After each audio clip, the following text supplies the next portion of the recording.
8 p.m. here on New Era TT Radio, Net Radio. Welcome to Drive Time Exchange. As rubber hits the road, hard talk meets great music. Monday to Thursday, 4 to 6 p.m. on Net Radio, taking you above and beyond.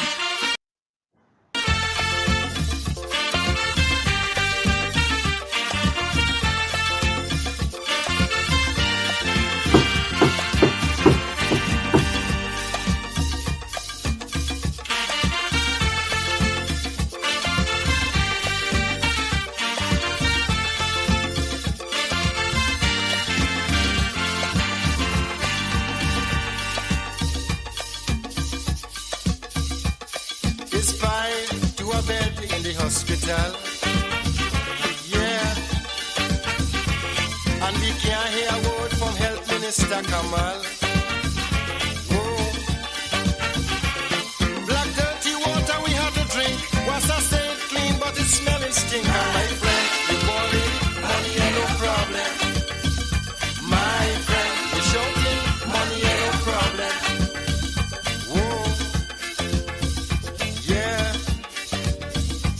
You can't even use your phone to dial a prayer. Yeah. All the phones in a mess and it's like nobody cares. Oh. You can't even call the Prime Minister. He got the phones in the Gulf of Paria. My friend, you're shouting, money ain't no problem. Lord, money ain't no problem. Hi, everybody, and of course, good afternoon to you, and we welcome you to the Drive Time Exchange. Of course, you are listening to New Era TT Radio, the heartbeat of the Caribbean, and of course, this is where we take you above and beyond. We're happy that you can join us for the Drive Time Exchange today. Of course, in between this segment, we are led by none other than journalist extraordinaire, Tony Fraser. So, Tony, good afternoon to you. How are you doing? Good, man. All is well. And you're talking about extraordinaire. I'm listening to Shorty there as we did yesterday. Man, that was a talent. I'm telling you. The clarity of voice, the power of the voice, his imagination. Great. We lost a great one there. He had much more to deliver. But so be it. He would have been the first person in the second part of his life to say that his creator determined that it was the time to go, and so he left us.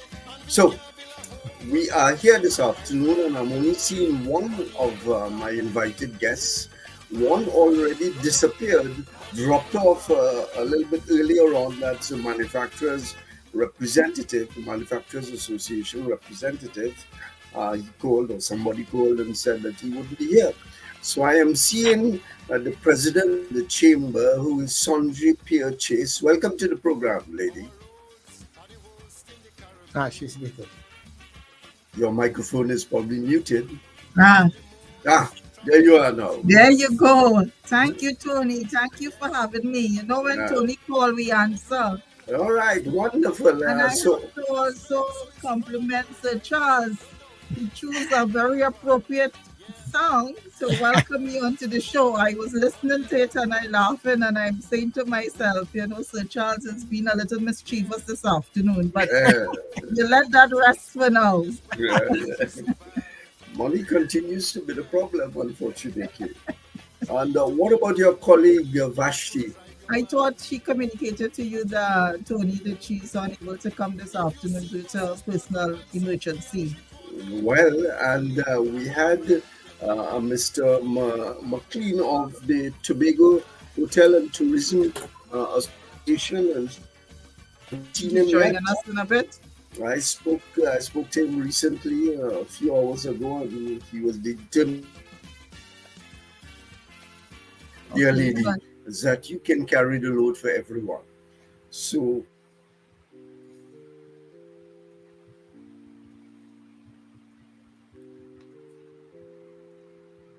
Tony, I don't know if you're hearing me, but I am not hearing you anymore. Yeah, Tony, I don't know what's going on with you. I don't know if it's your internet, but we are not hearing you. looks like he's frozen. Yes. So Yeah. Charles, you did that with that song, Froze Him in Time. Oh, yeah. But I hope that the internet will click back in a Okay, short. Right. something happened. Yeah, So, you're in. all right. So let's go. Let's go with what with the lady we have. Fate has determined that she will shoulder the responsibility Oh dear. as far as that is possible, and so we go with essentially. We're talking about the budget, the 2026 budget. And incidentally, just let me make an excuse in front. I've had some throat problems, flu or cold or whatever it is. And so when I start coughing, I will take off my microphone. And so, Charles, you will take it from there. No Uh, problem. and I determined that I invite people to come and then let a little sore throat keep me back, especially the quality of participants that we invited, and we take it from here. So seriously now, budget pitched at what the figures are, something like 59 plus $1 billion based on some oil prices, 70 $73, and the gas prices 4.2, something like that, 4.29. Mhm. right? So that and of course, not that we are dealing with the fiscal matters this afternoon. We dealt with that last week with some economists and accountants and so on. And not that they are not important. There's a very important one that I think, that's the energy prices. If they don't hold at that projected 73, 4 point something dollars, then we are going to be in a real scream. And given what has happened in terms of our rating with Standards and Poor's, there can be some serious trouble to meet even the fiscal expenditures. But the real solution to that, and it continues to be the only solution, we play around it as much as we like, but we have to build up the sectors, the non-energy sectors, which will earn the foreign exchange to keep the country moving forward. So, one critical sector is, of course, industry and commerce, and the president of that organization is here with us. You give me your thoughts on the outline of the budget, as far and as wide as you choose so to do. Thanks, Tony, and thanks for having me. It is a pleasure always to join you on your show. We would have given our initial thoughts in terms of the minister and the ministry being very receptive to some of the projects that the chamber outlined that are necessary, or that we deem to be necessary for focus on driving revenue in the non-energy sector. And I see you purposefully, and I like that, did not use the D word. I find that word is overbeaten and overdone. So I always like to premise my conversation on driving the non-energy sector, so that people get focused on what it is we are talking about. So in our budget recommendations to the ministry earlier in the year, we had identified 7 pillars that we had deemed to be critical areas where we can see growth, non-energy areas, of course, that we see growth that the government can capitalize on. And they're not new areas, of course, but in our budget recommendations, we actually put forward to the government projects under these 7 pillars that the government can look into to focus its attention. And I have to say we were most grateful of the minister when a few of our projects that we put forward were identified. For instance, under the pillar of agriculture and agri-processing, we said there's been so much talk about agriculture and so much talk on our food import bill and where it is. And a lot of talk in CARICOM about 25 by 25, now 25 by 30, meaning that we're going to drop our food import bill by 25% by 2030. Yet very little has been spent on agriculture because it contributes very little to the GDP, just under $1 billion. Let's focus strategically on just 3 crops, 2 livestock. Identify what we think would be really good products to push and spend the fiscal year focusing on that, upscaling that, and see if we can really penetrate other markets with those exports. Instead of what we were doing before, we have all farmers trying to produce all manner of things. Focus our attention where we can build scale with just a few identified produce and a couple of livestock.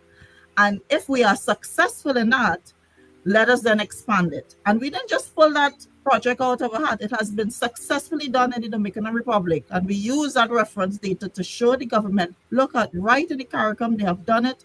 We could do it too. And then we could expand that to other CARICOM countries where we each select a agricultural initiative. Another project that we identified is really driving the revenue for non-energy exports by upskilling our manufacturers, service providers, to allow them to become export capable. How do we do that? How do we turn ideas into strategic projects that can actually generate revenue for the country? And we can talk, we can do it in silos, but if we have an institution that focuses strategically on development of these institutions, whether it's in the manufacturing sector, in the service sector, and allow them to become export capable, then we can actually see the return on that investment. And that was the Export Academy. So, that was another announcement that the government made, that in collaboration with the IADB, the Trinidad and Tobago will develop this Export Academy. And what the Export Academy is doing is just taking those persons who we determine or who think they are capable of exporting their product, their services outside of Trinidad and Tobago and earning the much needed revenue, foreign exchange revenue, that we could upskill them, we could bring their ideas into a sustainable project, and not just a project, a sustainable project, a project that has longevity. It's not a one-done initiative. And you need that focused, institutionalized arrangement to allow persons to do that.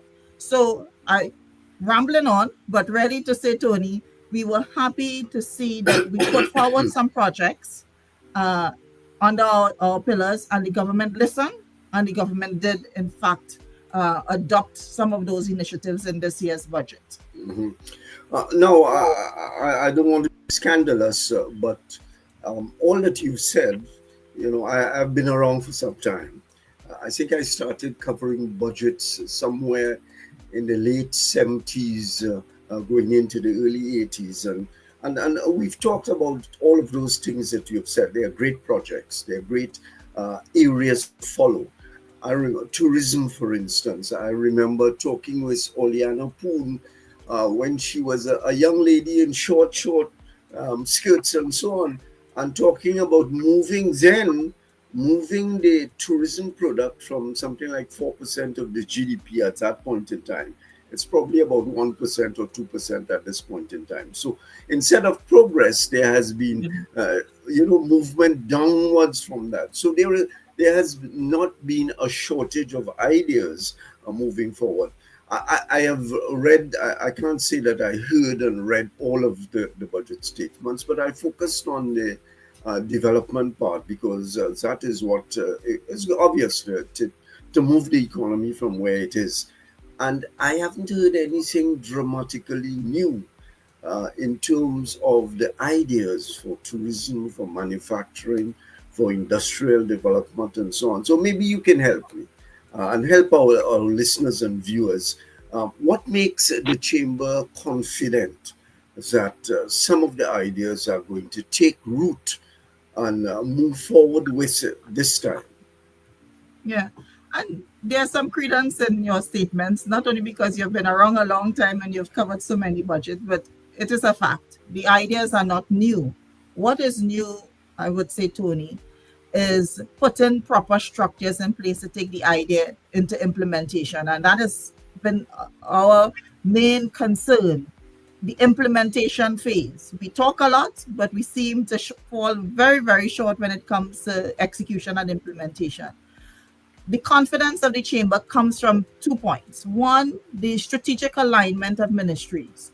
So the Ministry of Tourism has been merged with the Ministry of Trade and Investment. And that was strategically done because the tourism product, as you correctly just stated, its contribution to GDP, instead of going up over the years, has been declining. And it's because we've been spoiled in this country. We're still an energy-based country, and we don't think tourism is the bread and butter as it is with our other CARICOM neighbors that really strategically push their tourism product. So aligning it with the Ministry of Trade and Investment shows a strategic focus to push our tourism product as an investment product for the country.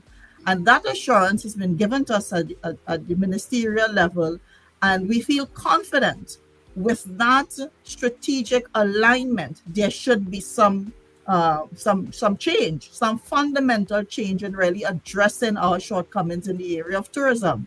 I mean, I don't even want to get started on the product in tourism product of Tobago, but a significant alignment in our behavior and our thinking as to what this tourism product. Everybody believes tourism product is sun, sand, and sea. That is not the market we are fighting for. Tourism is not limited to sun, sand, and sea. We have different spheres, different aspects of tourism, and again, the chamber in its budget recommendation did put forward, the MICE, what we call MICE, to the minister in terms of thinking the other areas of tourism, sport, education, meetings, and health, tourism, that other countries are focusing and not limiting our thought process on sun, sand, and sea. Let us look at the different areas that we haven't strategically pushed and open our minds to really embracing tourism. So that is the first arm of where our confidence lies. The second part of it is the fact that the open door policy that the ministers have provided us with, they have been listening, they have kept an open door, and most importantly, they have said openly to us, hold us accountable. You do your spot checks and come back to us and say where we are not meeting the targets that we said to you that we're going to be meeting at a certain time frame. So it's a very collaborative approach. And I think with that collaborative approach, or the openness to collaboration, let me put it that way, the openness to collaboration is what also gives us the confidence. It is not unknown that the private sector has been saying to the government, you create the facilitative environment, let the private sector drive economic growth. We know how to run a business. Let the private sector deal with that. All you have to deal with is the ease of doing business and setting up the infrastructural framework for the business to be done. And at the ministerial level, we speak in that language. So they're saying to us, come to us with the projects. Tell us where these investment projects can happen to drive the economic growth that you see will be sustainable. And we will ensure that we put those measures in place to facilitate the movement of those projects from, as I say, ideas to actualization. So it's those two elements, I would say, gives us some measure of confidence that it is not going to be talk and no action. Okay. And I must say, and as you experienced when we last had this program, that I have confidence in the two ministers responsible, Kamal Maraj and Kennedy Sarat Singh. Yes. Kennedy Sarat Singh. That they seem to be men of action. They are not, dyed-in-the-wood politicians who say one thing, grin on the other side of them. Hopefully, when you get into that kind of company, it's difficult sometimes to evade the embrace. But I feel that you have Kamal Maraj is a very successful businessman. He understands that you have to do something and not just talk about it. So that the hope is that those two ministers will bring something to the table that is different. One element of that, its statement, which gives me some hope, but worries me, on the other hand, is the statement by the minister talking about establishing another EDAB, or the one with Terence Farrell and so on that. What worries me about that is that when the UNC was in opposition, it had a special business to probe at the government, rightfully, that it had no plans. Now, the UNC has come into office and it is now looking to develop plans in the same ways that it said that the PNM had no plans. So I get a little bit worried about that because what you see on the campaign trail and what becomes reality can be two very different things. But that aside, that's my little bit of preaching there on the side. What about members? I presume there has been interaction with them since the statement, well, before and after the statement. What are their feelings about, getting some traction out of this budget? Well, Tony, immediately after the budget statement on Monday, we had our big event at C3 in San Fernando on Tuesday, which is an annual event. We have the private sector have this post-budget meeting where we do our scrub up the budget, and we bring expertise on a panel to analyze the issues and see what will work, and what they think, makes sense. Based on the feedback that we received at that session itself, and we did do a post-mortem, as we always do with our sessions. We send out a survey to our members to ask their feedback on what they thought, what they think we can do better, and what they received, fundamentally from the session. The feedback was very positive. The first one being the openness of the both ministers, being receptive to a conversation, being receptive to hear the opinion of the private sector and take it on board. And at that meeting, both ministers, which is the Minister of Finance and the Minister in the Ministry of Finance, who is also the Minister of Planning, indicated to our members, hold us to account. We are about implementation. We want to ensure that what we state in our budget statement will actually be implemented. And it is with the support of the private sector that we could move from talk towards implementation. So the members were very receptive to the information received. Of course, with every budget, there are some pros and cons. So you don't please everybody. That is how it is. So while in the main, we had very positive feedback on the budget, there were some bits of concern. The syntax being one that caused a little ruffle. So right after the budget, immediately we did get a lot of requests from members asking for clarification because there was some measured uncertainty and confusion as to the applicability of the syntax. It's not unknown that every budget, that's what they target, those two industries, alcohol and cigarettes. However, they're trying to make good spiritual people of us. They try to it's a good spiritual alignment, you're correct.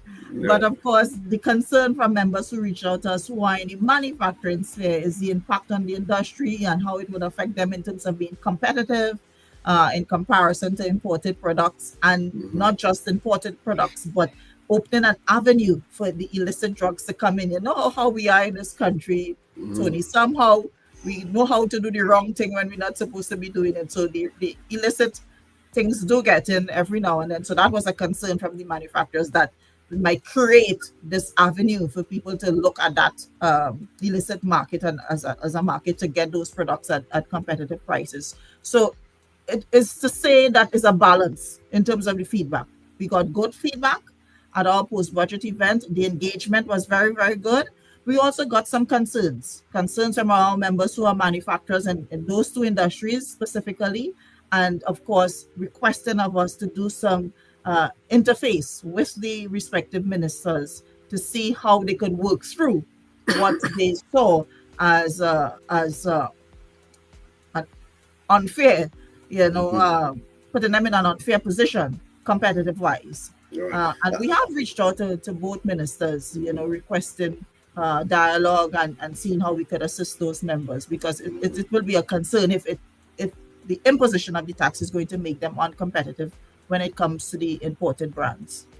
Unfortunately, the Manufacturers Association, while they promised to be here this afternoon, dropped out of the last moment. So maybe you can tell our audience, what were some of the concerns? You said that there was a lot of confidence. Well, there was a lot of agreement with some of the proposals. What were some of their concerns, the manufacturers, that is? The main concern, Tony, as I said, is the syntax. That really was the one that created a lot of feedback from our members who are in the manufacturing sector, in the sense that the tax came the same day of the budget, came into effect on the 13th of October immediately. The percentile increase was quite high, and you would have seen some of the manufacturers actually posting their new price listing. So the responses that we got from members were whether or not it now makes their price point uncompetitive with respect to the imported brands. That's part of it. Then there is the customs and excise container fee. So while the fee is minuscule, it really is not a very high fee. It is an 100% increase, but it's really not a very high fee in the scheme of things. The concern that I would have expressed on a previous panel platform is that the private sector would have no problem paying to do business once they can do business easily and seamlessly, efficiently. And doing business on the port doesn't tick those boxes at all. It's not seamless, it's not easy, and it's not efficient. So while you're imposing this container fee on the private sector, which of course they would have no issue paying, deal with or address the issues of the port efficiency. Get our ports up to international standards. And of course, if my colleague here from the manufacturers, TTMA, that is what he would have been reiterating, because that we speak with one voice when it comes to that, and the concern you bringing in inputs to aid in the manufacturing production, and you have delays, you have issues, you have breakdown of machinery, you have a container assessment examination station not working, you're moving from port A to port B. So a plethora of issues that impact the efficiency of both ports. So while there's no issue with paying to have business done, it must be cooperated with an improvement in the ease of doing business.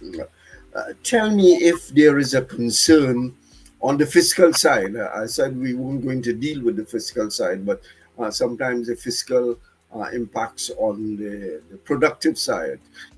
Is there the government has given up two major sources of potential income, that being the TTRA and the local government tax.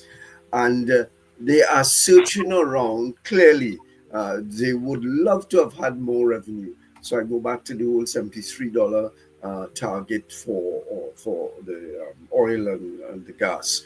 Is there a concern about revenue collection falling short because of the giving up by the government of tax revenue possibilities? Well, Tony, as you saw, they did give it up on one side, but they've introduced some new measures. So the asset tax levy on banks and insurance companies, that's new. And they have forecasted how much revenue they would seek to generate. I think it's $70 million. Yes. We are talking about $10 billion. They're talking much more, yes. Yeah, and then, of course, there is the landlord surcharge, which would provide not the same quantity in terms of the tax collection that you would have gotten from the two areas that were foregone, but it is expected to bring in some projected revenue. From my view, I think what the government is hoping is that the non-tax areas would be able to generate some revenue to meet that shortcoming in the fiscal budget that they have set. How it will be unfolded is, what we'll just have to wait and see how that develops as time goes by. Sonji, you're not a politician, but you're not doing too bad at the diplomacy level. But as I said, I wouldn't seek to press you on that. I have very serious concerns about that, more so given the elevated projection of gas and oil. But that's another situation. Let's take a small break here at the moment, just to tell our listeners we are talking about the budget. We are talking about the economic measures that have been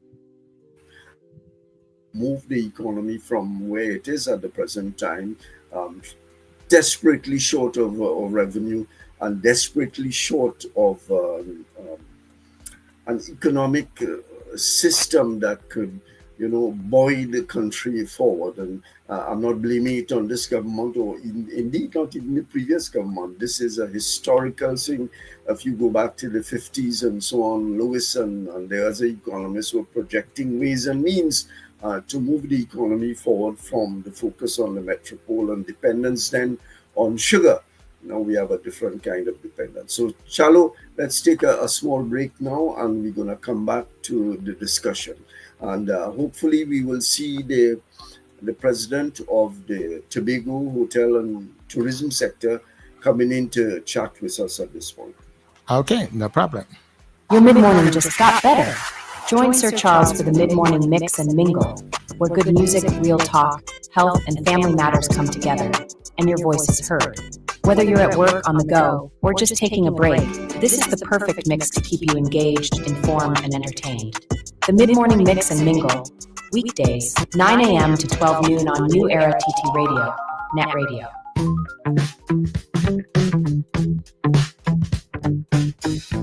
S&H Rumbox, 137 Western Main Road, St. James, for all your retail and wholesale needs for alcohol and non-alcoholic beverages. Call us at 686-0599 or visit us at 137 Western Main Road, St. James.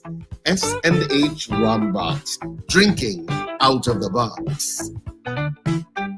Pay $1 down on higher purchase plans at Furniture Plus. Enjoy fast approval, low interest rates, and up to 36 months financing. Retirees, self-employed, and permanent employees apply today. Buy now, pay later with Furniture Plus credit plans. Conditions apply. Charmflair Auto Services Limited, your one-stop auto repair shop. Located at number 1 Industrial Lane, Charmflair, right opposite the brewery on the Eastern Main Road. Yes, we do it all. Repairs to all makes and models, from your everyday sedan to SUVs, light trucks, pickups, and panel vans. We're also the sole distributors of Davanti tires, certified VTS inspection station, plus a wide range of services: oil change, front end and suspension repairs, tune-ups, tire alignment, batteries, electrical work, radiator and cooling system, AC repairs, and accessories galore.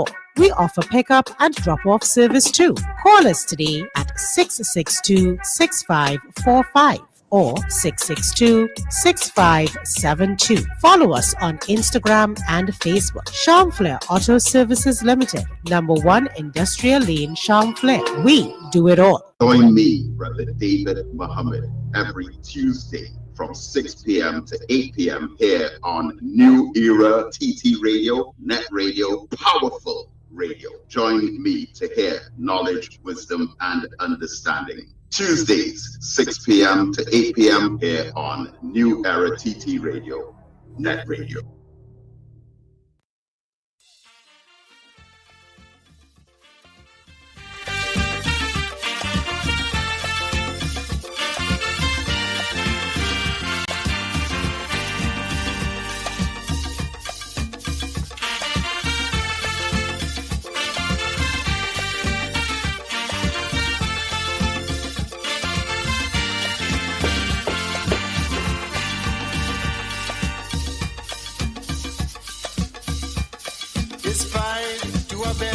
Hospital, yeah,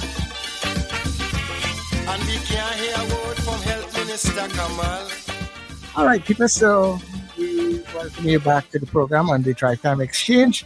And remember, people, you can get us all day, every day at newerattradio.com.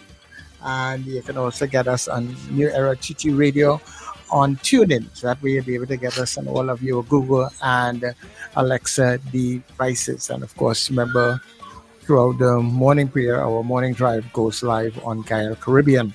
So number of ways that you can get on to New Era TT Radio, Net Radio. So Tony, I got on to your guest, and he should join us in a couple of minutes. Okay. So that's a good thought. And Sonji will be spared of having to spread herself all afternoon to make up for her colleagues deserting us. Yeah. We are She's talking. been doing pretty well. Yeah, man, she's a lawyer. They get paid to chat, so you know. So yeah, we are talking with the president of the Chamber of Commerce, Sonji Chase, and we're expecting Reginald McLean, who is the president of the Tobago Hotel and Tourism Association, to join us in a short while.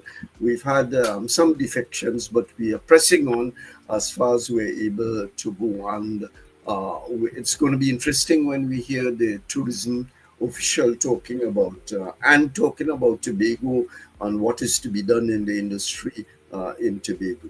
But let us come back to Trinidad, as it were, and talk about the manufacturing.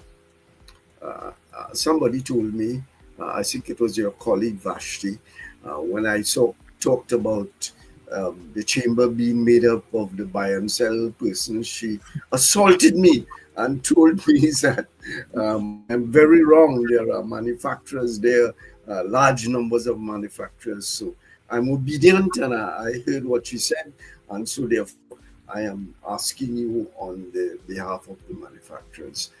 Do you get, you must interact with some of your members who are in the manufacturing. Do you get a sense of urgency from them that it's time to get up and move forward? For sure, Tony, that urgency has been there for some time, and I really want to commend Vashti for rapping you on the knuckles with that one. Because we have been labeled at that, you know, but previous government officials. We are of course the oldest chamber, and our membership is very diverse. So we do have a large complement of manufacturers that make up our membership. But that sense of urgency that you asked me about has been there, because we have been speaking the D word, focus on the non-energy sector, for decades. It's not 2025, it's not 2024, it's not even 2010 or 2015. And over the progress of the years, the manufacturers really have been pushed, so to speak, as to bring in that foreign exchange that has been dwindling from the energy sector. We have to drive our growth in our forex. And the first means by which the government identified that we could drive that growth is by the existing manufacturing sector. The challenge we had is that our manufacturers in the main have dominated CARICOM. So we are really the largest economy in CARICOM, as you know, and we are the dominant manufacturer throughout CARICOM. So it's really looking at markets outside of CARICOM. And the government has been facilitative in signing these bilateral trade agreements, partial scope agreements with significant markets that would allow the manufacturers to penetrate those markets. And that's where the chamber has come in and really stepped up. We have been going in on the ground, assessing what is the hurdles to our manufacturers getting into those markets and being able to export their products. So it's upscaling them to make sure that they can penetrate those markets. The Latin American market is a huge market. You're talking about millions of people. CARICOM, we have CARICOM covered. We are looking now outside of CARICOM. Our trade to North America and Europe is in the petrochemical sector, not in the manufacturing really of goods, because we don't have the scale to compete with those manufacturers out there. But in South America and Latin America, we can. So we have been really trying to work with our members in getting into those markets. And if my colleague from TTMA was here, he would have been reiterating the same comment to see where we can push our manufacturers to fill that gap where there's been the shortage in the foreign exchange because of the weaknesses of the energy sector. And I must say and commend the TTMA because in the last couple of years, they have been everywhere. In fact, when I just got back from China. Yeah, so when I called Ramesh, he was still in China with a delegation, and they're here, there, and everywhere. But again, and I have to pay a penalty for being around. You know, I've been to several Central American countries with the TTMA. Going here, I remember one with Royal Bank funding some operations and so on. And there were a number of free trade agreements. That was in the days of Edwin Carrington at the CARICOM Secretariat. Mm-hmm. A number of those agreements were signed, and I am not too sure that our manufacturers have made the best possible use of them. But that's another story. I'm happy to see the president of the Tobago Hotel and Tourism Association, Mr. McLean, has joined us. Welcome to the program, sir. Thank you very much, Tony. I was getting worried at one point in time that you were just eating curry crab and ignoring the program, but I'm glad to see you. I wish it was that. I was meeting with the ambassador from Japan here at the hotel and also in Speyside, and I met him this morning in the complex down in Scarborough. So it's been a long day. So that's an interesting meeting. Is it that there is some kind of tourism connection possibility with Japan and the Far East? Well, a tourism connection would only come if we have lovely flights coming in from that part of the world into Tobago. And that, as you know, is quite a bit of a difficult scenario. No, what we are meeting on today is the sargassum issue, which affects Speyside, Tobago a lot, and also this entire coast of Tobago, because the Japanese government, through the UNDP, offered a grant to 5 countries in the Caribbean, and Speyside, Tobago just happened to be one of the recipients. So this morning we were dealing with them, handing over some equipment, and this afternoon they also assisted Speyside, Tobago with the CERT Center in Speyside for our emergency relief. So it was interesting, but we spoke a little bit about trade, and we spoke about the marine environment and getting assistance with fishing and different things like that, where the chief sec is also involved, and he's going to be part of a delegation that will go to Japan to get some more assistance for us here for fishing in Tobago, and by longer part for Trinidad as well. Yeah, and that's one of the most beautiful parts of Tobago in the east, Speyside, Charlottesville, and so wonderful areas that can take a lot of tourism and so on. But that's a general kind of way. In specific, I ask you to think about and talk about how does the budget and how do the budget measures deal with tourism in Tobago, satisfactorily or not? Well, at the end of the day, we got, I think it was 6.3%, which was about 3.7 billion assigned to Tobago. At the end of the day, it's going to be dependent on how those funds are allocated as to what development Tobago can see. But I don't know if you've seen and heard many of our interviews and press releases and all that. We keep talking about $1 billion injected into Tobago to get the tourism product back to where it is.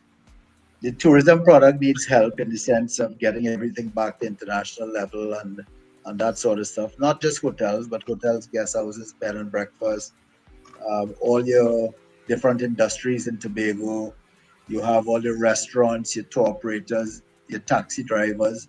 Everybody needs a little help to get the industry back up and running properly to that standard. Because since we had COVID, there was a massive decline.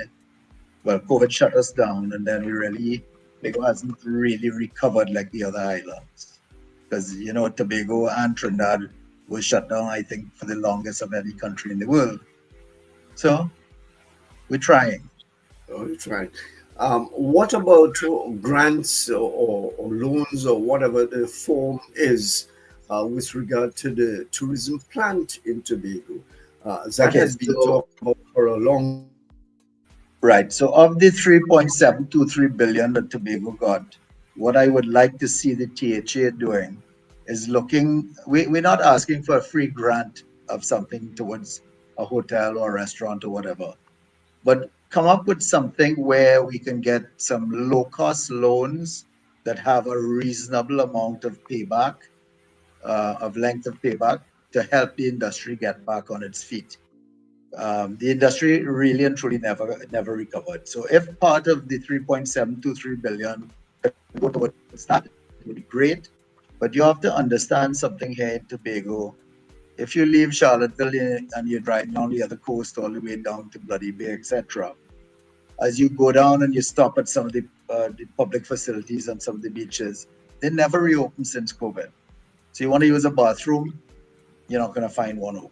So all of these are little things that when a tourist, whether it's a local Tobagonian tourist or a Trini coming to Tobago or a foreigner that brings in the US currency, and they want to stop somewhere and use a facility, these are closed. So it's a big negative to the island of Tobago.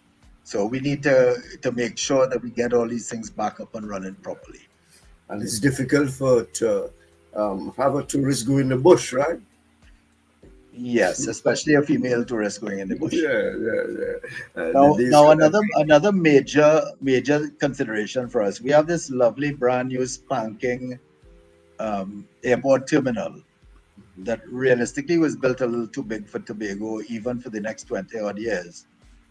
We can't leave it to sit idle. We need to get that in operation, whether it be for the few flights that we have available now, but for also future flights. So I'm happy to hear that the government said by the second quarter of next year that would be in operation. That leads me to my other main point, where you're talking about flights and all that coming into the island. Okay, well, Reginald, sorry, hold on for a moment. We're going to go to that. But let me bring in Sanjay here of the Chamber of Commerce to interact with you on anything that you have said so far. And of course, we're going to go to talk about the flights being a critical element. Hi, Reginald. Pleasure to meet with you. Nice to meet you as well. Yes, Tony, yes, go ahead. Well, we have a division in Tobago under the chairmanship of Curtis Williams. Who I invited to the program also. Oh, you did invite Curtis to the program. And he tell me you have a meeting. Blah, blah, blah. What tell you? Yeah, go ahead. I am sorry about that. So already the division is on the ground, ready to give that direct representation to members. But most of what Reginald has put forward as the support of the chamber, I agree. In terms of the tourism product, one of the main things that we have to be focusing on is building the room stock. We have a massive hotel now to service the island. If we're going to work to get the flights in and bring in these thousands and thousands of tourists, we have to have quality rooms to put them in. And the room stock in Tobago is the lowest in terms of when you do it. It's your comparison with our CARICOM members. And it fits us into the conversation we were having earlier, because we were so spoiled on oil and gas. We didn't give our tourism product the kind of attention it needed as how our CARICOM neighbors have. And so we are in support of the initiatives to really improve the tourist arrival in in Tobago. And I know the government, through the Ministry of Trade, Investment and Tourism, would have publicly indicated some of the investment projects that are taking place in Tobago currently and are earmarked for the near future, and with the intention of really skilling what we have on the ground in terms of presenting a good tourist product for tourist arrivals. Back 20 years ago, we had so many tourists coming from Europe, and that has dwindled away. So we really have to be self-reflective and ask why, when the BA flight lands in Tobago, 90% of the passengers have already jumped off in Barbados or in some other island. And in that self-reflection, it really would give us some idea of where we need to put our focus, to make sure that they come down to Tobago. Yes, Reginald, sorry. Well, I'm gonna put something in there. This is what I started out with. Back when we had the 90,000+ international passengers coming in into Tobago in the earlier years, our room stock was at that point where it was it was 4-star, maybe not 5-star, but 4-star, 4.5-star, 3-star, 3.5-star, that kind of thing. The product has dropped off quite considerably. And part of that drop off is you have a changing of the guard of a lot of the bigger hotels in Tobago Grafton Grand Caller, and you had the owner who passed away, good friend of mine, Ishwar Galbaran Singh. You have John Jeffries of Cocoa Reef, that is not in his best of health. His new wife is the one or dealing with things at the hotel.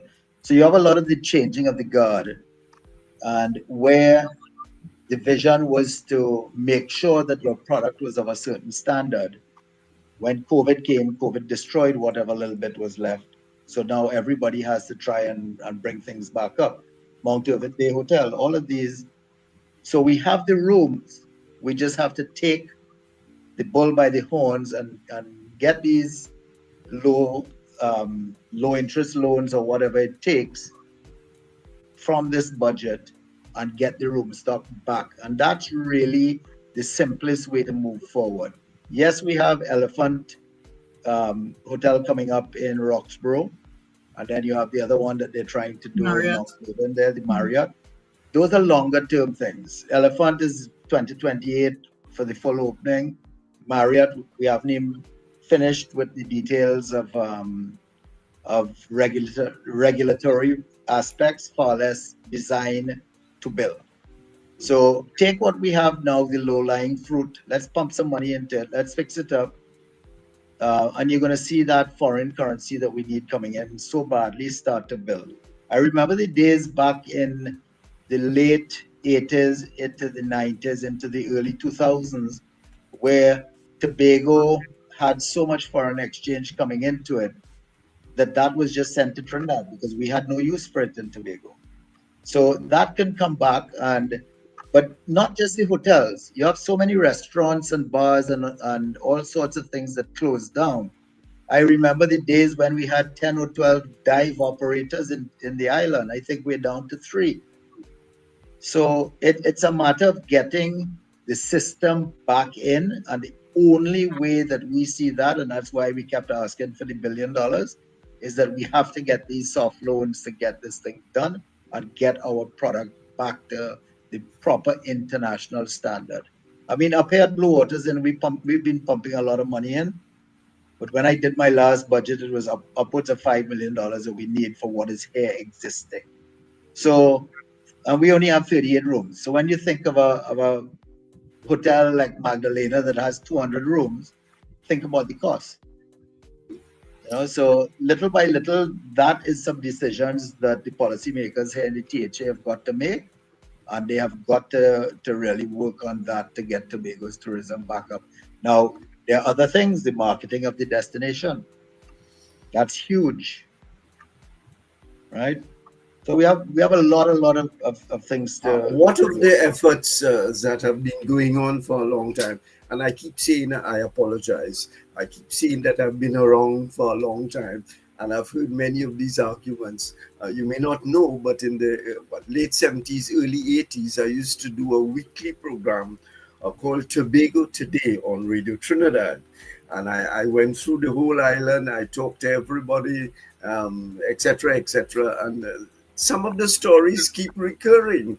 So I get a little bit worried about, projections and what are the possibilities. The same issues, the airlines, the assistance to for the hotel plant in Tobago, the attitude of the service requirements.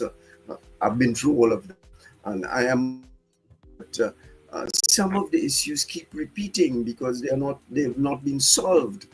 So what is happening there? Let me point you in one thing there. British West Indian Airways. Before that, it was British Overseas Corporation, whatever it was called. Now it's CAL. When the airline goes bankrupt, who pays for it? It's we, the taxpayers. We bail it out every time. What is our airline from every single?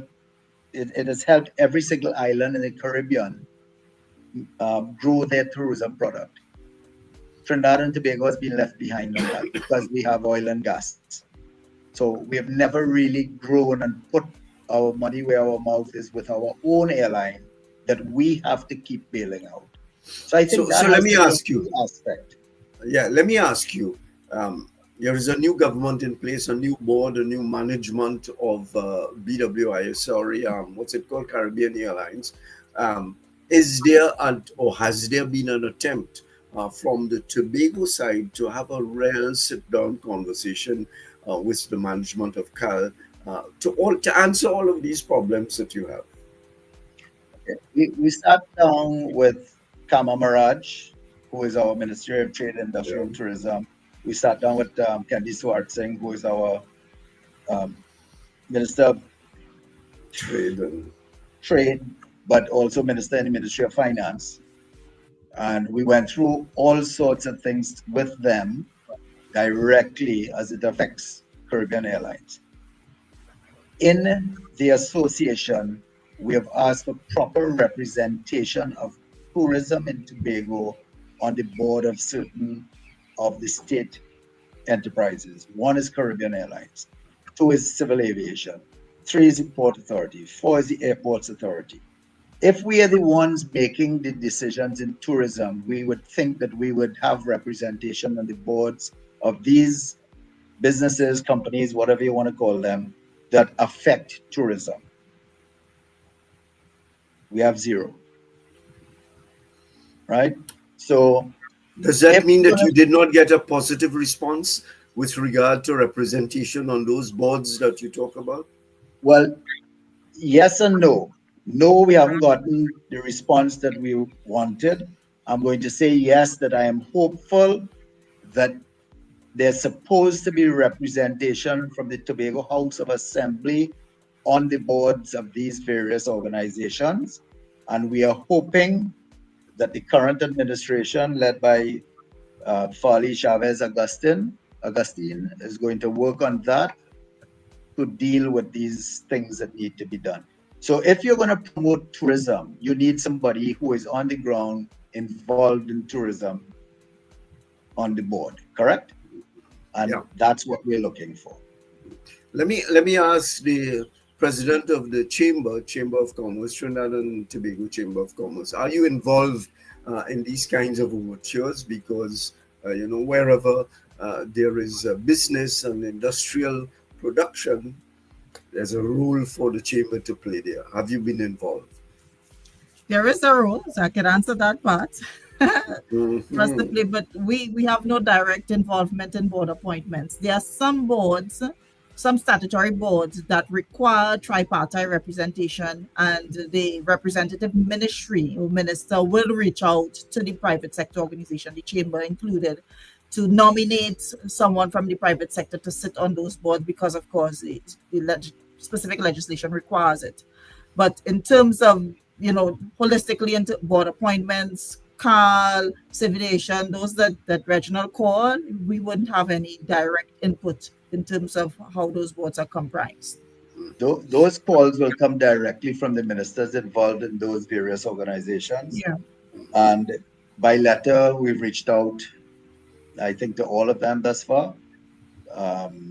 Now, I know at this point that the THA has not had any representation on those boards. So that's why I said we are still hopeful that something will happen. Because at the end of the day, that's where it needs to be. Yeah. I know there is a Tobago representative on the CAL board. I don't know if she is representing the THA or simply a Tobagonian with experience in the tourism industry that she's on the board, or whether there is a direct connection between herself and the Tobago House of Assembly. Do you have any idea of that? No, I saw her name. I'm honest to say I'm not quite sure who she is because I've had no interaction with her.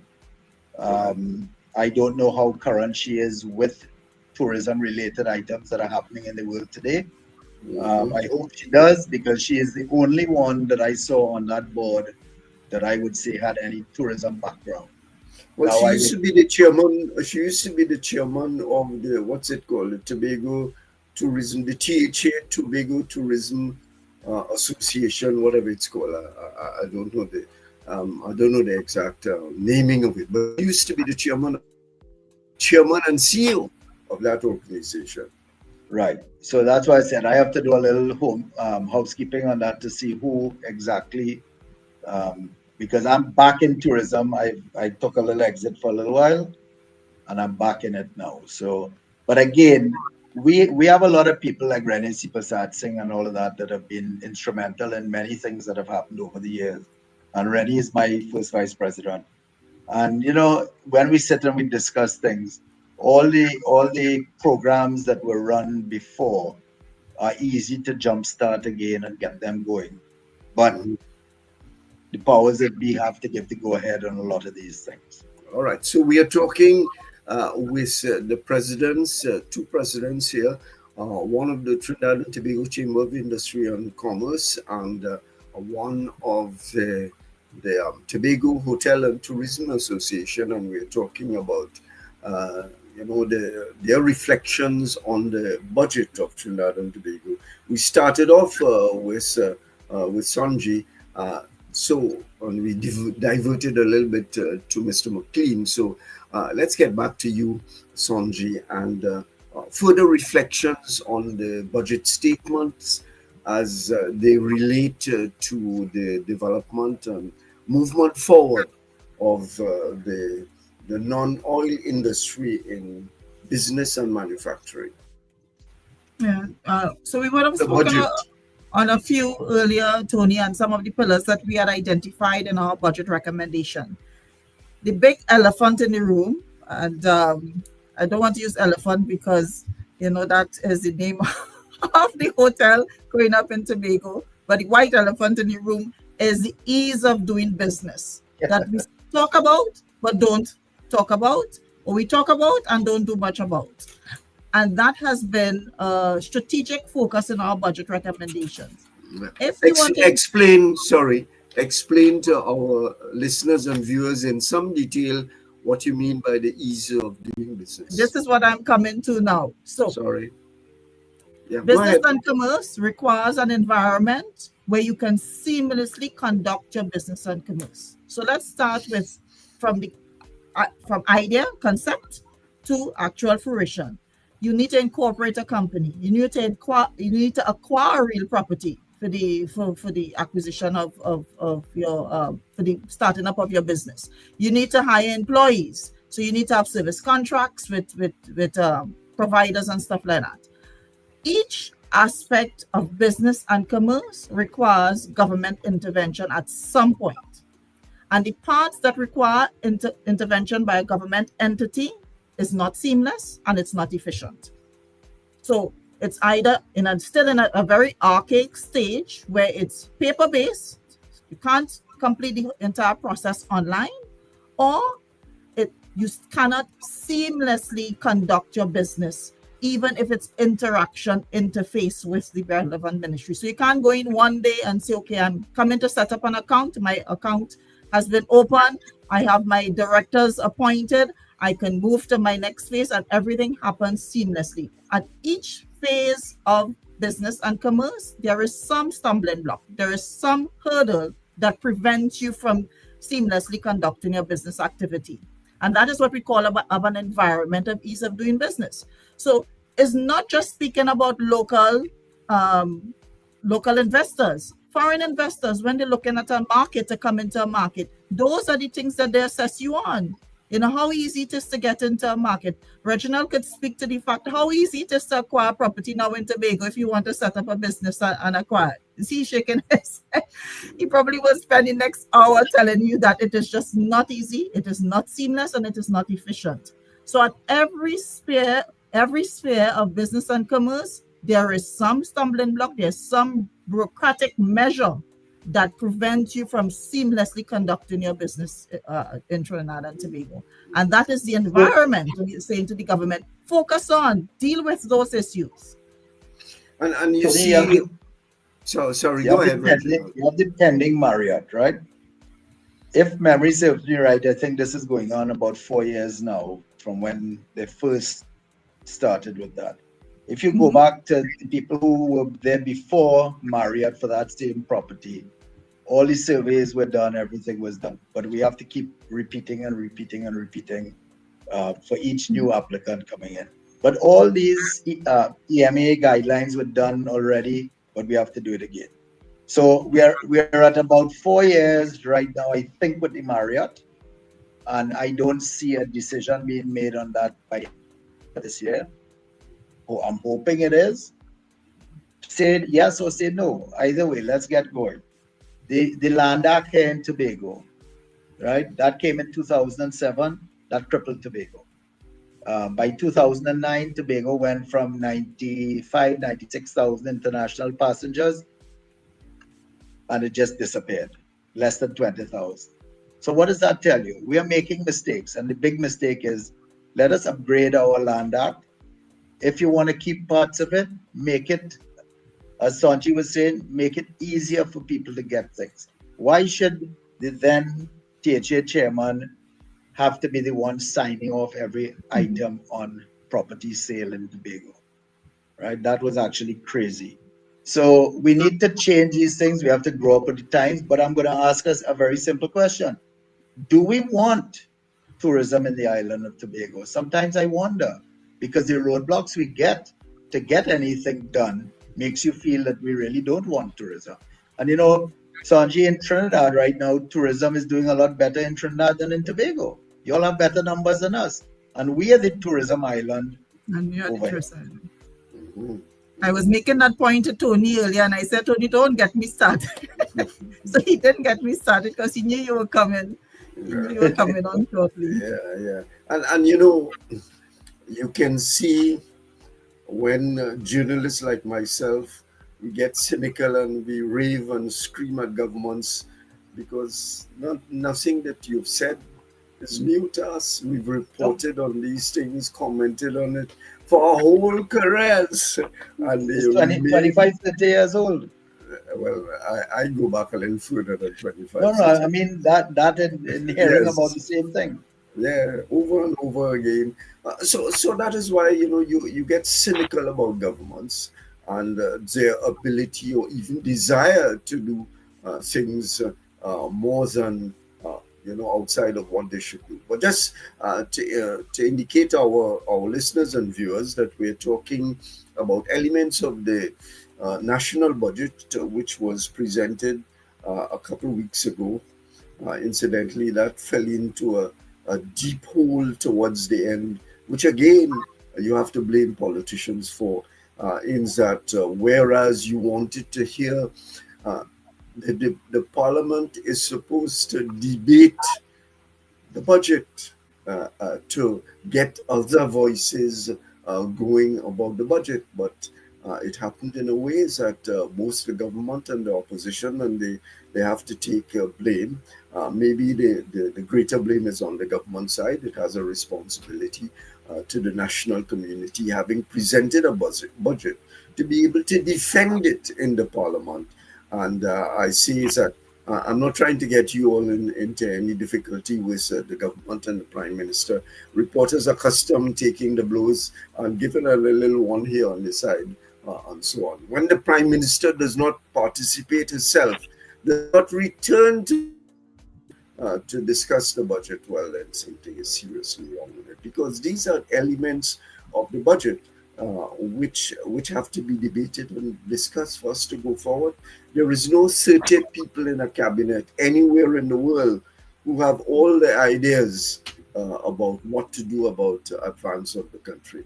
And what I do is to take some lag behind you people that you should be pushing them into these kinds of things. So Tony, Reginald, you look like you're ready. I'll give you two little simple things, right? Yeah.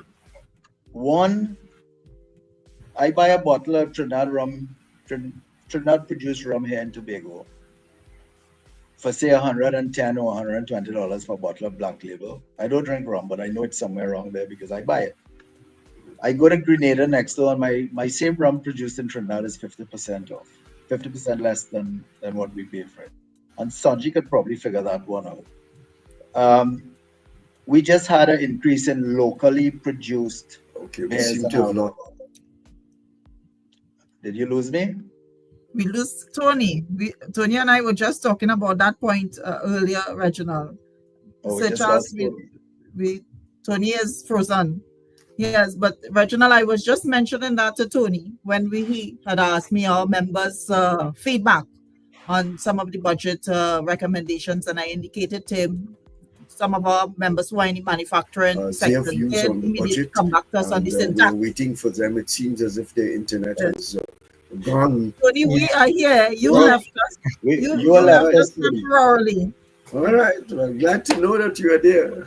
Right, All right, so what was what it? we were just We were talking the syntax, Tony, where you and I left it off. Reginald was Yeah. giving his input right. on it. So, Yes, so go ahead. when I look at that, I have some all-inclusive packages here at the hotel, right? That are signed contracts good for another year and a half, for example. I have to take the licks on that because I can't increase the price because I'm contracted to the job for certain things. So I'm going to take some licks. And if they bring in this 100% increase in tax on Johnny Walker Black and all these different things, which I think was the intention, because right now they basically tax the local industry and nobody else. So our prices are going to go up. And I can't change my prices on certain tour operators because it's fixed. The other part I wanted to talk about was reserve capacity with TNTech. I have one of my members here in Tobago that I'm having a meeting with tomorrow with the chief secretary as well to discuss the reserve capacity, because TNTech is about to cut them off because they're paying pretty much the same electric bill that they've been paying for the longest while, and they don't have the business. So you're back to, I'm paying $100,000 a month. I only have enough for $50,000 and I can't pay it. So I'm going to get cut off. So one more hotel may be off the block because of something like this. Now we are paying a reserve capacity here at Blue Waters Inn, and it's unfair. And I understand why it was done. But at the same time, when a product drops off, you expect that something like that will drop off. But who is picking up the slack? Nobody is. We have to grin and bear it and pay the full amount. So I don't know if Sanji in the chamber, if you all have a similar type of issue happening there with reserve capacity. We discussed it, and of course, DAX has been pushing really to get the renewable energy component of it factored into the conversation as well. But our members have raised it as an issue, and we have been making representations on their behalf, similarly to what your member has expressed. So you're talking about renewable energy too. I had a company come in here to look at putting in solar. I think it's about $1.5 million or $1.75 million to put the panels on and get us linked and all of that. But it's not worth it for me to do it because I can't sell back my excess capacity that I create to the grid. So at the price of power now, it's not worth it for me to invest $1.5 million to do that. So should they put it where I could sell back to the grid, maybe I'll change my mind and do that. And that was the incentive. The whole idea was so you can put your excess capacity onto the grid and get some kind of reduction in your electricity bill consumption. But we have not advanced to that as yet. As Barbados moved full speed ahead with that, and that project was so oversubscribed that they were getting more on the grid, Tony, than they needed. They had to hold up the project for a bit because there was so much coming back from private citizens onto the grid because everybody took it up as an incentive. So, all of these things, why wasn't that in the budget? That should have been a budget item in there, that we're going to deal with this thing because of power prices going up. But no, what we did is we increased the power, I think by 5 cents per kilowatt or whatever it was. So we need to fix the problems instead of putting a Band-Aid on the problems. Tell me something, both of you. When you are in close meetings with the government and government officials, I understand you in the public and you can't tell them exactly what you want to tell them in public because politicians are vindictive people and they can get against you. But in private, do you tell them about these problems that have to be fixed, and they talk about it and the action is not there? Do you do that in private? Tony, I became president of the association back in April of this year. And from April to now, I think I've done about 80 or more interviews, whether it be on online, TV, um, radio, everything. And I'm not, I'm not holding back. I am telling what needs to be told. I know when I get certain phone calls from certain people, it's because I'm pissing somebody off, and it's because somebody who's supposed to be doing their job is not doing their job, and they're getting upset because I'm exposing them. So I'm not holding back. What has to be done, what has to be changed, let's get it changed, let's get it fixed, and let's move tourism forward and move, because if tourism moves forward, the chamber is going to be happy because all the members of the chamber are going to be making a lot of money as well. So it has to work hand in hand. Yeah. Sanji, you're a diplomat or not? I'm a diplomat as always, Tony, you know that. No, In but terms of yeah. representing our clan's position, we have to speak very frankly to the ministers. So when we are in the minister, we have to represent our members' interests. And if our members say this is not working for them, we have to represent that as openly and plainly as we can to the respective ministers. They may not like how it is represented, but at least we, as I said to you earlier, at least we have the air and their audience. So that I have to commend at least those who we consider our line ministries on, that they listen. The next part of it is the action, whatever we bring to them as concerns of the private sector. Before you say something there, I want to point out one other thing with Tobago. Remember, Tobago is a little different in that we have the Tobago House of Assembly. So we have a mix. We have to deal with politicians in Trinidad and certain things to do with policy, and also here in Tobago. So we're dealing with two governments at the end of the day when you really think of it. And so we have a little bit of a different line than the Trinidad Chamber would. Even so, the Tobago Chamber, because the Tobago Chamber probably doesn't have to deal with as much as we do in the tourism sphere. But that in itself creates a little bit of a problem when you're dealing with it. And politicians are notoriously thin-skinned. All of them. They talk about being open and all of that, but quietly, they're different people. I know them. I've been dealing with them for almost 50 years. That is not supposed to respond to Reginald. One day they cuss you, next time they praise you. I prefer them to cuss me than praise me. But that's another story. Let's get to what both of you, representative of your organizations, want to see moving forward. There are plans by the government. There are things to be done. Admittedly, there is no government anywhere in the world. All of the things that will be good for the nation.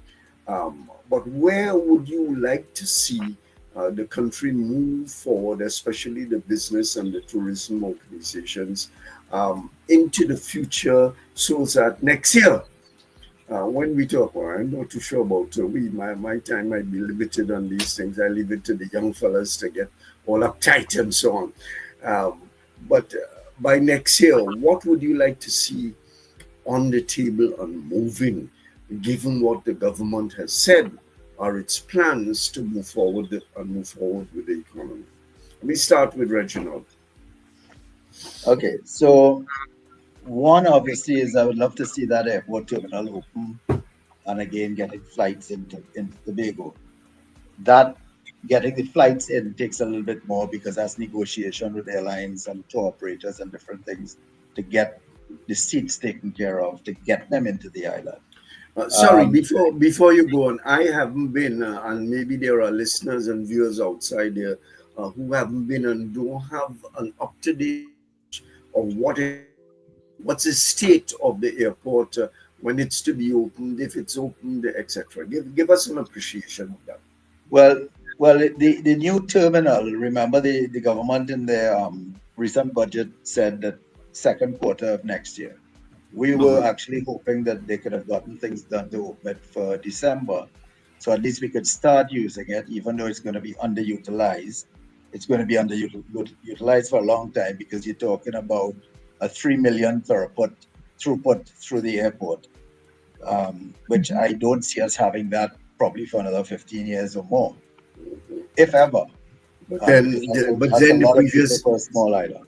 But then the previous government had to make as if Tobago was being looked after. There are 2 seats there, critical seats. Don't follow my conversation. I just make that point. So when you think of all the flights and all of these things that we need, the only way for that airport terminal to be 100% effective is we have to use it as a hub. But where are we going to use it for a hub for? Central America? I don't know how long that's going to take. So that's one aspect of it. Caribbean Airlines, which is our carrier, needs to really focus on Trinidad and Tobago and building our product. That's what I would like to see. We have an issue where we have the subsidized flights between Trinidad and Tobago. There's no reason we can't put on a jet or two in the morning and a jet or two in the afternoon that are non-subsidized, that will be on a demand basis. Your price would be on a demand basis. If demand is high, you pay more.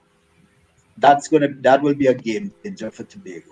But not only that, Civil Aviation and Airports Authority have got to work together with the minister and start approving licenses to get competition to come in on the air bridge and get competition to come in into Tobago. We have I think 3 flights a week out of Holland on KLM. Why can't we get one of those flights coming into Tobago and ending in Tobago so that you don't fill it up with people going to Trinidad? So we could get those tourists to come into the island. And you see, this is part of a wider problem, where if you keep dropping flights in Tobago and then taking them to Trinidad, the tourists, the Trinis, the Tobagonians going to Trinidad are filling the flight. So we lose that potential for tourists coming to our destination in Tobago.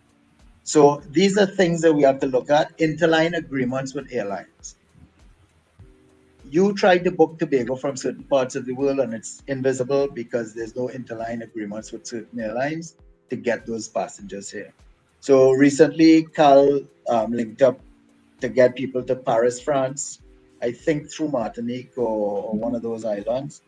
And that is great because now you have access to Trinidad to Paris. Right? Not necessarily on our airline, but the interline agreement is there.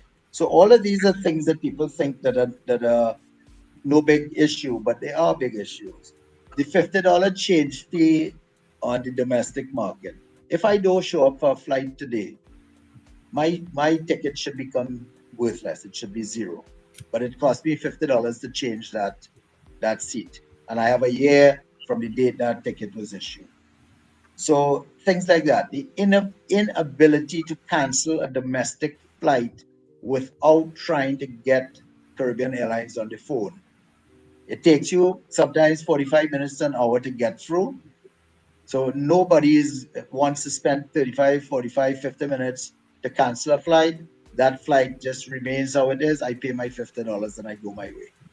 So all of these are little problems that could be fixed easily by Caribbean Airlines. Right? I don't know if part of it has to do with the government having to say something with Corporation Soul on it. I'm not sure. But the booking system, I can make a few phone calls when you can't get a flight to come to Tobago for Carnival, right? And I'm sure I could get a flight because I know certain people in certain places and it's not in Trinidad and I could get a flight booked. Talking about Carnival, we wait too long to put on the extra flights to get people to the island. Same thing with the ferry service. Yes, the services work well, but we wait too long to make decisions that matter. So you heard this past week that a lot of people were complaining that they can't get here. They've bought their costumes and they can't get to Tobago. So they've just put on some flights, I think within the last 2 days or 3 days. So there's a lot of things that can be fixed easily. But the will to do it, sometimes I wonder if it's there or not. Yeah. And of course, political decisions are made about hosting a carnival in the middle of the year and losing millions of dollars. But that's another issue, whether it was well thought out and well managed and so on. But politics is a hell of a thing. Decisions are made on that basis, and soon enough, everybody pays for it. So let's go to Sonji Chase, Thanks, Tony. Trinidad, and the Just to Trinidad pick and up Tobago. on some of the points that Reginald made, tourism in Tobago is still highly dependent on domestic tourism. We have to change that.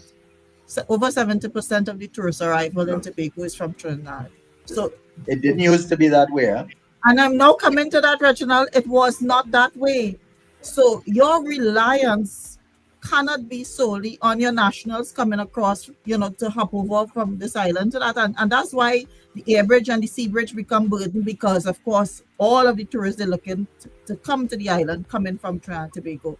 When that 50%, that $50 change fee was introduced, Reginald, you remember how much uproar it created? No other airline, Tony, allowed you to buy a ticket today and turn up 2 months later and say, listen, I'm ready for my flight, I'm coming onto the flight. Carl was doing that. They said, but this is madness. You can't have a ticket and turn up whenever you want within a 12-month period. So they introduced this $50 fee that if you don't turn up today, you turn up tomorrow, you pay the $50. But I would want to agree with Reginald. You don't turn up, you lose your ticket. So it allows you now to be conscious of the fact that you need to either reschedule. Carl has to put in the measures so that you can easily reschedule your flight so that you don't lose the value of your ticket. And we don't end up having a flight that goes over half empty to Tobago. So those are some of, as Reginald correctly said, some of the smaller issues that we can address. The air bridge and the sea bridge, low-hanging fruit, still fundamentally subsidized by the state. And it is affecting, of course, Carl's competitiveness when it is relying on this subsidy. Bringing competition on the air bridge so that when demand is high, we have alternates that we could resort to so that people wouldn't be stranded in Trinidad or in Tobago when the season is at its peak. Something Reginald said, Tony, that is very instructive. 10, 15, 20 years ago, he's saying Tobago had so much Forex.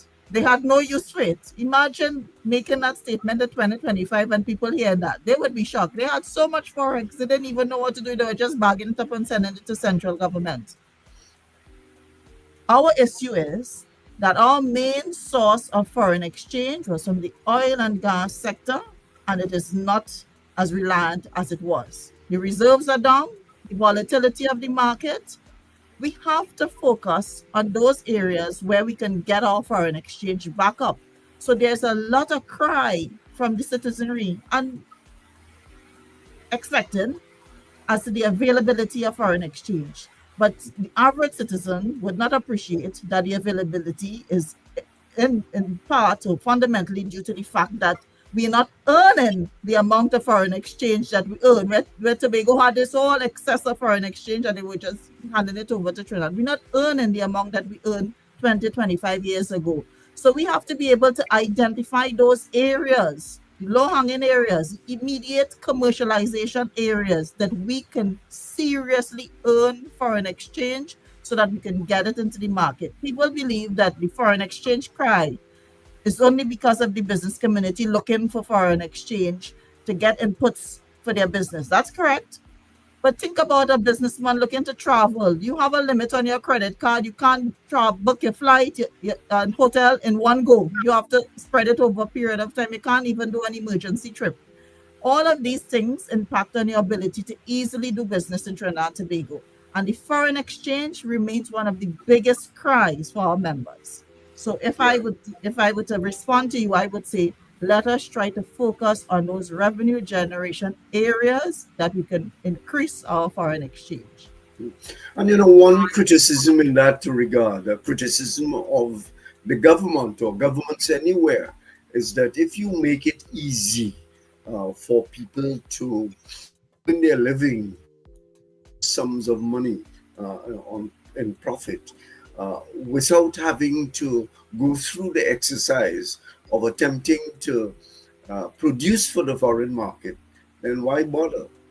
So that those businessmen who scream the loudest for foreign exchange are perhaps those who contribute the least to earning foreign exchange. and therefore the responsibilities here is with the government. And I've heard that argument from the CDB, in that, the CDB, the Caribbean Development Banks, that it is too easy, not only in Trinidad and Tobago, but all around the Caribbean, that governments make it too easy for the business sector to utilize the foreign exchange earned by some of the state sector agencies.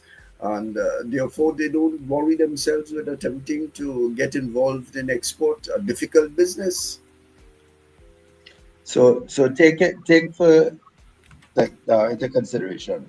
We have a lot of fruits and vegetables and things that we import, that we produce locally.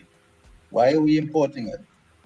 Lettuce, for example, not iceberg, the other one that everybody uses. Yeah. We have Berry Cove here in Tobago producing that. We use it here at the hotel. It's better than anything that we could buy in the supermarket that is brought in from abroad. The apples and grapes, I remember as a young fella growing up, used to be brought in for Christmas time, special time. So when they get a grip on an apple, it's Christmas Day. Right. Ham used to come in a tin. Yeah. Right. So there's a lot of things that we could look and get rid of on the wastage of foreign exchange for now, until such time that later on we can afford to go back and splurge on it. Reginald, do your hoteliers sufficiently serve local food, or you into the same, in unimaginative things that they get at home? No, we serve local food. We serve all types of food. I mean, I'll be honest with you and tell you, our restaurant here is one of the best in Tobago. And I'm not saying that because I'm saying that. I'm saying that because of what guests tell me.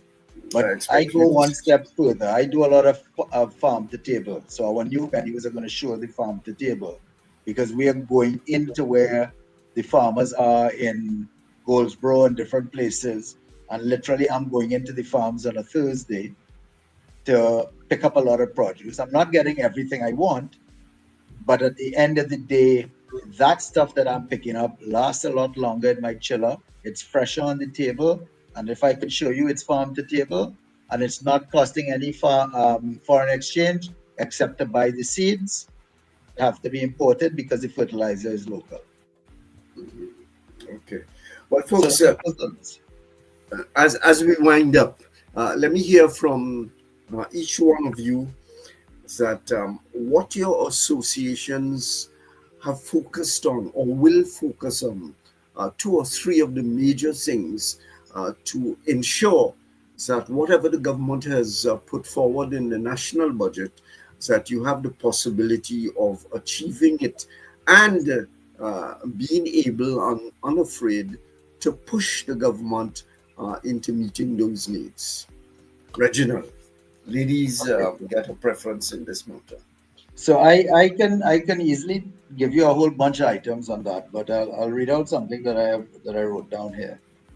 It is imperative that the THA sits with the private sector to work out the details to move Tobago forward, as we at the THTA remain ready and focused and committed to make Tobago a better place for all living on our beautiful island, and ensure that it becomes the best little island on the planet.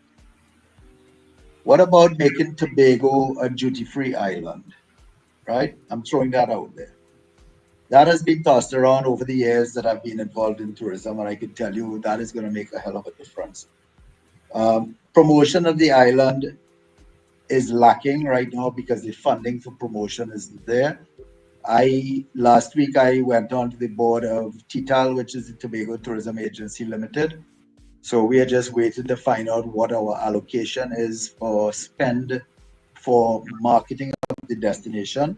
And of course, when we do marketing, we also work with Trinidad for marketing as well through their agency in Trinidad. So promotion is key. And in promotion, things that we need to look at: sports tourism, events tourism. Those are things that are there. We could have a sport tourism item on Tobago every single weekend of the year. There's no reason for it. So again, the THTA with our private sector partners are committed to working with the THA and central government to allow Tobago and Trinidad to quickly diversify our economy, as tourism is the quickest way to do so. Yeah. Yeah, and I think that's where I will pick it up as well, Tony. Tourism really is our focus, and you see that we have synergies, Reginald and I, because you talk about the MICE tourism, which I mentioned to you earlier, medical, sports, entertainment, not just Sun, San, and Sea. Tobago has been promoted as our Sun, San, and Sea product, but our tourist product, Trinidad and Tobago tourist product, should not be limited to Sun, San, and Sea, because we have more potential than that. And we've put forward in our recommendations to the government where we could really explore development of tourism in the other areas. And I would also want to add as well, one of the things that we are going to pursue or want to bring to reality is that Export Academy that I discussed, where we get the funding from IADB. And that academy is where we see us growing those potential exporters, not just in goods, but services. Because when we talk about services, we have maritime services, we have professional services, we have a whole host of downstream services that we can push, where we can bring in foreign exchange. So that Export Academy is to develop the capacity of these potential exporters to make them capable of earning the levels of foreign exchange, because they're probably earning it, but in trickles, earning the level of foreign exchange that we need for sustainability. So those will be some of the main initiatives that we would want to see come to fruition in this fiscal year. The agricultural product. I like your Blue Waters In project, Reginald, where you can certify to your guests that what you present to them on the table is all local, say for the seed, because of course we do have our University of the West Indies, into any significant production of seeds. So we do have to import the seeds. You could certify that everything that they're eating off that plate is locally grown, straight from the farm table. And we need to encourage more of our restaurateurs and hoteliers to be doing the same thing. So strategically, we probably might be indeed reducing our food import bill in some way, because you're not going to the local farmers, the local green markets to get your produce and not substituting it for imported products. I'm not going to the green markets. I'm going in the field where they are. You're going to the field. The smaller ones, those that are a little smaller than you, Reginald, will have to go to the green market. You're big.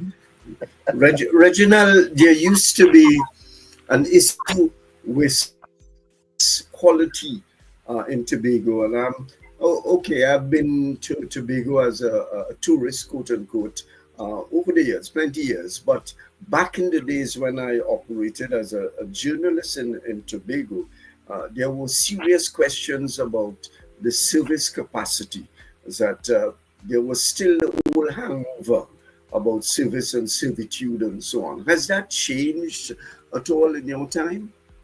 It still lingers, and it lingers to some of the older folk in Tobago. But I am seeing from the staff that I have presently here that I'm seeing some of that changing. The younger people that are coming down. So there seems to be a tide of change, but I'll go one deeper on that. Education in the schools have to get a lot better with tourism and tourism related items, not just tourism for foreign tourists. This is for all tourists. Yeah. Right. And one thing before I go with you all as well, intra-regional tourism and airline ticket costs and the taxes on airline tickets.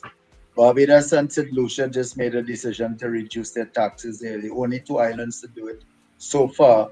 And prior to this happening, I was told that is a CARICOM issue, and CARICOM is not budging because they want the taxes to run their airports.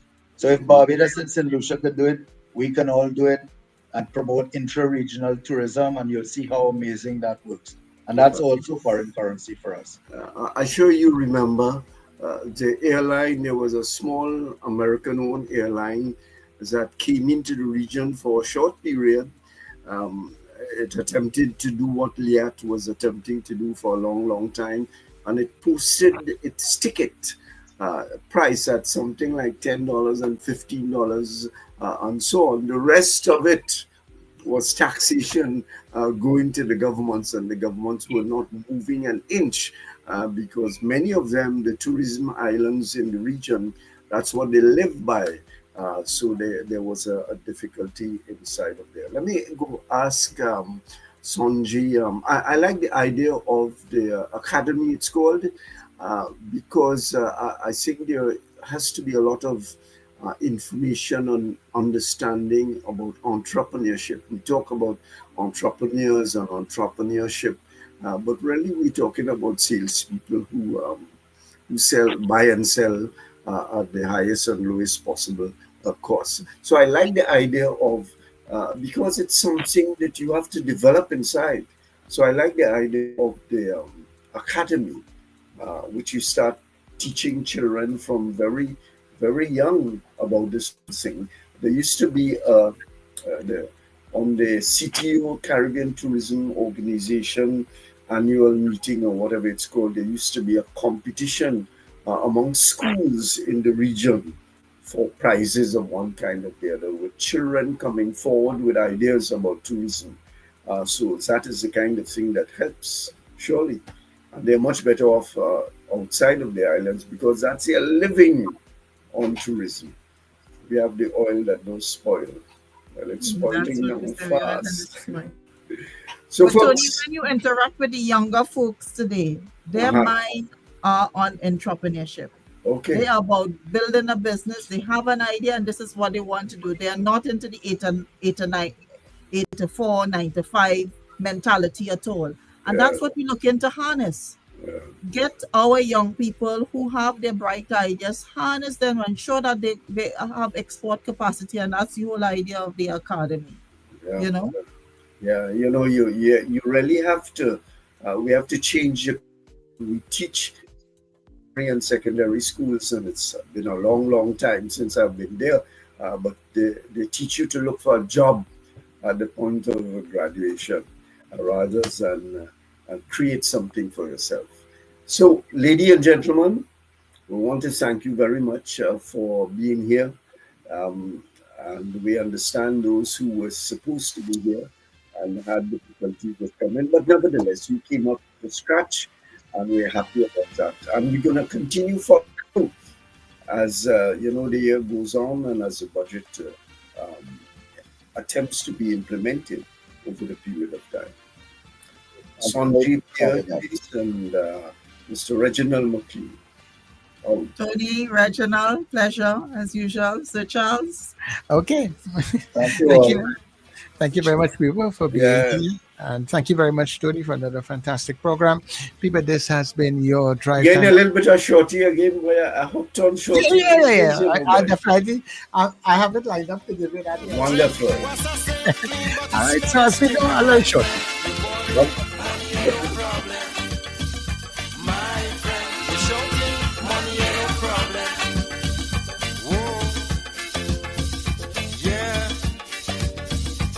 You can't even use your phone to dial a prayer. Yeah. All the phones in a mess and it's like nobody cares. Whoa. You can't even call the Prime Minister. He got the phones in the Gulf of Paria. My friend, you're shouting, money ain't no problem. Lord, money ain't no problem.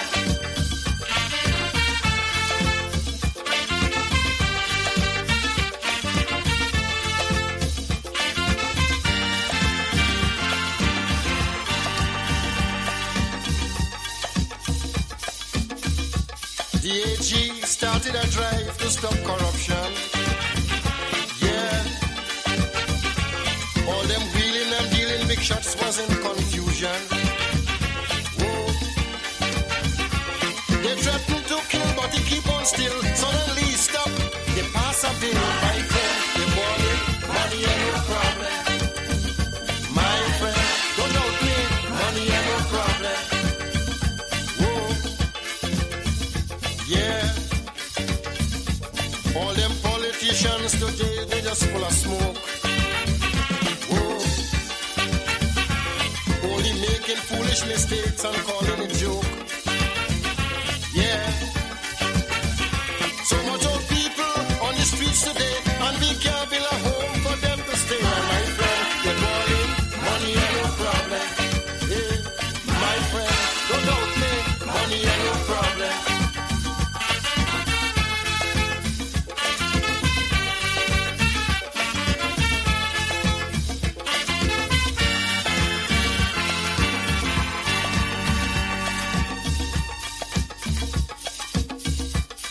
Our roads are the worst in the Caribbean. We have the most traffic jams you have ever seen. Yeah. When it rains, water spend and pain, them drain on the strain, so it's flood again. My friend, don't doubt me, money ain't no problem. Yeah. My friend, you're balling, money ain't no problem. Yeah. Public transport in this wealthy country so bad. Yeah. Trying to get home on evenings could drive you mad. I tell you, if you see buses park up by South Key and 3/4 ain't working properly, and my friend, they're balling, money ain't no problem. Whoa. Money ain't no problem.